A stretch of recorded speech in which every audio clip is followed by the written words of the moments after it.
فقط تو چشمای من نگاه میکنی. ببینید بدون کلام میخوام هیپنوزت بکنم، پشت سرش کاملا بدنش رفته عقب، چشمات سنگین میشه. اوکی، فقط تو چشمای من نگاه کن.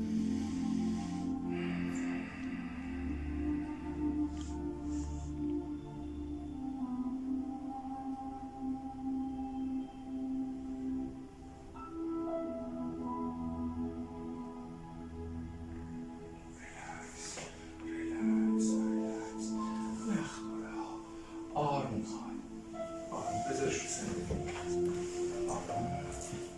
آروم. ببینید تو این حالت افرادی که هیپنوز پذیریشون بالاست، گفتیم این وقتی که چشم رو آیرولش رو نشون میدادیم گفتیم سفیدی چشم دیده میشه. توی عمیق‌ترین حالت هیپنوتیزم الان تقریبا تو عمق خوبی قرار گرفته که حتی من چشمش رو هم بیارم بالا قاعدتاً باید سفیدی چشم دیده بشه. کاملا آروم